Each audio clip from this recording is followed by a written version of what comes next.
Ok, allora, vai. In questo video il vento ci porta a Modigliana, un piccolo comune della Romagna che si trova nella valle del Tramazzo, a circa 50 km a sud-est di Bologna. Modigliana è estremamente ricca di storia. Questa è la casa in cui abitò e morì Don Giovanni Verità, il noto sacerdote patriota, famoso per aver dato segreto asilo a Giuseppe Garibaldi in persona, dopo che lo salvò dalle milizie austriache assieme al suo luogotenente. Un amico del Verità è il pittore Silvestro Lega, coetaneo al nostro organo. Silvestro Lega fu uno dei più grandi pittori dell'Ottocento italiano ed europeo ed è considerato, insieme a Giovanni Fattori e a Telemaco Signorini, fra i maggiori esponenti del movimento dei macchiaioli. Dagli anni '20 Modigliana si è unita alla provincia di Forlì, oggi Forlì Cesena, ma per tutta l'età moderna è stata parte integrante della provincia di Firenze, nella Romagna Toscana. La Romagna Toscana, o Romagna Fiorentina, è una regione storica compresa nel versante adriatico dell'Appennino tosco-romagnolo e si chiama così perché è linguisticamente e culturalmente romagnola, ma amministrata politicamente da Firenze. Modigliana deve la sua fondazione, la visibilità e la notorietà alla dinastia dei Conti Guidi. I Guidi furono una delle maggiori casate dell'Italia centrale tra 800 e 1400 e avevano reso Modigliana una delle residenze comitali più importanti del basso medioevo. La famiglia Guidi aveva anche ottimi rapporti con l'imperatore Federico Barbarossa, tanto che suo figlio, Corrado I, nacque proprio nel castello di Modigliana, di cui oggi rimangono i ruderi. Perfino Dante nella Divina Commedia ne cita alcuni esponenti, tra cui Guido Guerra V, che si era distinto accanto ai Guelfi nella battaglia di Montaperti del 1260. Questi, l'orme di cui pestar mi vedi, tutto che nudo e di pelato vada, fu di grado maggior che tu non credi. Nepote fu della buona Gualdrada, Guido Guerra ebbe nome, ed in sua vita fece col senno assai e con la spada. Al tramonto della gloriosa stagione dei Guidi, dopo una piccola parentesi di libero comune, Modigliana viene annessa a Firenze. Durante il dominio toscano è una terra di confine, di scorribande brigantesche, mai del tutto sottomessa al dominio dei Medici prima e dei Lorena poi. È fondamentale ricordarsi che per diversi secoli Modigliana è stata un lembo di Toscana in terra romagnola. Se lo si tiene a mente, non è difficile intuire perché nel Duomo del borgo si trova uno strumento costruito da un organaro pistoiese. No, aspetta. Ok. Prima di parlarvi dell'organo, però, vorrei segnalarvi questa recentissima pubblicazione. La Pieve di Modigliana e il suo organo Agati, a cura di Bruno Tagliaferri, appassionatissimo storico locale con cui ho avuto il piacere di conversare durante il sopralluogo a Modigliana per registrare questo video. Bruno Tagliaferri ha seguito da vicino tutte le fasi dell'ultimo restauro dello strumento, che si è concluso nel 2021, e per l'occasione ha realizzato questo approfondito studio basato sulle sole fonti documentali su cui mi sono basata per scrivere questo video. È strutturato in due parti. La prima descrive l'organo Agati, la sua storia e le vicissitudini che ha attraversato per giungere fino a noi. La seconda invece si concentra sulla storia dell'edificio che lo ospita, il Duomo di Modigliana, che è la prosecuzione dell'antica pieve di Santo Stefano Papa. Lascio il riferimento bibliografico in descrizione per chi vuole approfondire. L'organo del Duomo di Modigliana è l'opera 162 dell'organaro Giosuè Agati di Pistoia, costruito nel 1826 in collaborazione con i figli Nicomede e Giovanni. A quei tempi gli Agati erano, assieme ai Tronci, anch'essi pistoiesi, tra le più quotate e prolifiche famiglie organarie del Granducato. Non sappiamo come l'incarico sia stato affidato agli Agati, perché anche i Tronci erano ugualmente conosciuti e apprezzati. Forse l'assegnazione rimane in dubbio fino all'ultimo. Infatti, in una copia del contratto di costruzione stipulato tra Giosuè Agati e l'allora priore della Pieve di Santo Stefano Papa, gli Agati vengono confusi con i Tronci, ma subitamente corretti. Compresa nella suddetta somma di lire toscane 1150, tutta la manodopera da eseguirsi dal predetto signor Tronci, anzi Agati, tanto in Pistoia, sua patria, che in Modigliana, per mettere a posto e rendere ultimato e suonante il detto organo. Se entrambe le famiglie avevano le carte in regola, con molta probabilità la scelta è motivata dalla strategia di marketing adottata dagli Agati, che si pubblicizzavano dicendo di facilitare i prezzi anche al di sotto di altre relazioni che potessero essere presentate da altri. Su questi organi si possono eseguire brani più antichi rispetto all'epoca di costruzione in maniera piuttosto convincente. Gli organi toscani di questo periodo hanno una grossa radice nell'organo italiano più antico e ne hanno semplicemente ampliato i colori in diverse occasioni. Una è nel 600, quando è arrivato in Italia il gesuita fiammingo, un organaro, di nome Wilhelm Hermans. Hermans lascia in eredità ad alcune scuole organarie italiane, la Ligure e in particolare la Toscana, alcuni colori degli strumenti fiamminghi: il cornetto, le trombe bassi e le trombe soprani.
La cosa più sbalorditiva, e credo assai rara, è che nel contratto si legge nero su bianco che l'organo deve essere consegnato incompleto. I lavori pesano evidentemente sulle casse della fabbriceria e lo strumento viene consegnato con il sommiere predisposto per i 22 registri contrattualizzati. Per i non addetti ai lavori, i sommieri sono le strutture che forniscono aria in pressione costante alle canne. Stavamo pensando di realizzare una serie di video sulle parti dell'organo. Scriveteci nei commenti che cosa ne pensate. Ma privo delle canne di ben 9 registri, e non è poco. Questo ci restituisce l'immagine di una realtà periferica e isolata, lontana dai centri economicamente dinamici, oltre che priva di un mecenatismo locale.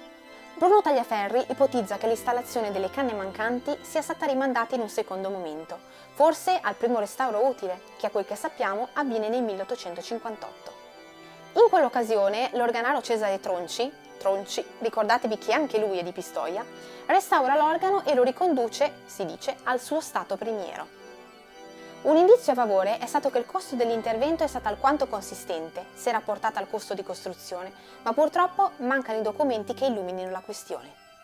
Se il contratto prevede la consegna di un manufatto incompleto, perché non ci sono sufficienti fondi, i committenti faranno di tutto per smontare il professore, cioè Giosuè Agati, dalle sue alte pretensioni e contenere i costi, reimpiegando cioè gran parte del materiale esistente.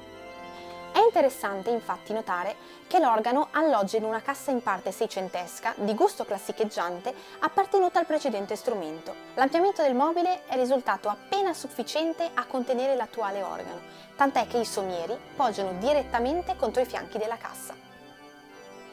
Anche il prospetto ha subito delle modifiche. Quello attuale è formato da 33 canne labiali in stagno, appartenenti al principale di 8 piedi, distribuiti dal Re 1, dato dalla canna centrale, fino al Do diesis 4 e incorniciate in una sola campata a una cuspide con ali laterali. Si intuisce che la vecchia cassa era invece dotata di 3 campate, perché sotto il capitello centrale, originario del 600, si osservano ancora gli incastri dove erano inserite le 2 colonnine che delimitavano la campata centrale, in seguito rimosse e giuntate alle paraste esterne. Una curiosa caratteristica estetica degli strumenti di scuola toscana è che la disposizione delle bocche forma dei festoni, facendo quasi sembrare che l'organo sorrida, mentre le altre scuole dell'epoca, come ad esempio in Serassi, preferiscono mantenerle allineate. Questo strumento ha poi una serie di registri cosiddetti di ripieno. Poi ci sono alcuni registri cosiddetti da concerto, come ad esempio il flauto di 4 piedi, già presente negli strumenti italiani del Rinascimento.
L'organo mantiene la sua impostazione originale sino alla fine dell'Ottocento, anche grazie agli interventi di manutenzione di Cesare Tronci nel 1858 e nel 1892 di Luigi Tronci col figlio Antonio.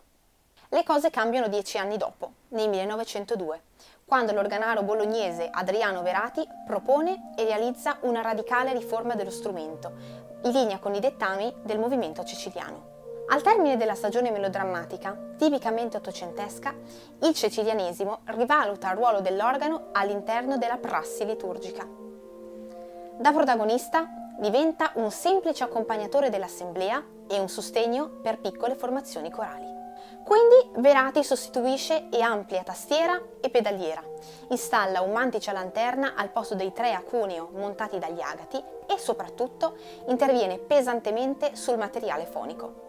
Elimina numerosi registri di colore e li sostituisce parzialmente con registri violeggianti, come la viola e l'unda maris, di gusto novecentesco. In questa immagine si vede il listello usato per nascondere i fori di 3 o 4 pomoli di alcuni registri dimossi. La conferma dell'asportazione delle canne è conservata a matita sul portello di accesso alla meccanica dei registri. Probabilmente è stato il Verati a scrivere: Registri portati via. Uno completo di 50 canne. 3 nel basso di 78 canne. Cui segue: Va bene. nei primi anni del secondo dopoguerra, Gaetano Baldelli, da Pesaro, dota lo strumento del primo eletroventilatore, che è rimasto in funzione fino all'ultimo restauro, avvenuto nel 2021. 2 anni fa, la bottega organara dell'Orto e Lanzini di Arona restaura integralmente lo strumento, sia dal punto di vista meccanico che dal punto di vista fonico, così come era stato concepito dagli Agati 200 anni prima. Vengono ricostruite la tastiera e la pedaliera in noce, ora permanentemente unita al manuale, restaurate le canne labiali lesionate, le ance, ricostruite le bocche delle canne in legno, accomodate la tavola di registrazione, i somieri, i ventilabri e i crivelli in tutte le loro parti. A queste operazioni è seguita la reintonazione, canna per canna, di ciascun registro su modello dell'organo originale, compresi quelli di colori che il Verati aveva rimosso, integrati con canne di nuova fattura. E infine ci sono una serie di colori derivati dal gusto imitativo e tipicamente teatrale del 1800. Stile organi Serassi, per farvi capire. Ricordate che nel 1800 l'organo si stava veramente trasformando in una specie di orchestra e proprio l'organo di Feletto ne è una delle dimostrazioni. Non mi piace. No, va bene. Abbiamo fatto un video di recente su quest'organo, anzi quasi un anno fa, ve lo trovate qua in descrizione. Il maestro Bellatti ci suonerà una sinfonia organistica, la musica che probabilmente Giosuè Agati conosceva di più, essendo a lui coevo, e per la quale l'organo è stato concepito. Questi brani sfruttano tutte le potenzialità orchestrali dell'organo. Noterete che lo stile è davvero simile a quello di Rossini e degli altri compositori melodrammatici del primo Ottocento.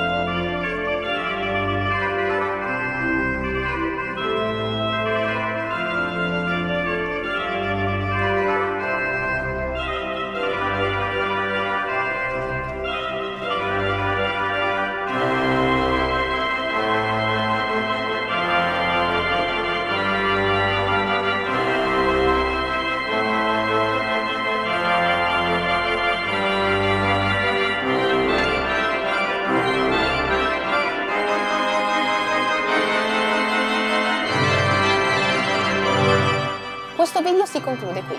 Grazie per averlo guardato, se vi è piaciuto ricordatevi di mettere mi piace e fateci sapere che cosa ne pensate nei commenti. Noi ci vediamo presto. Ciao!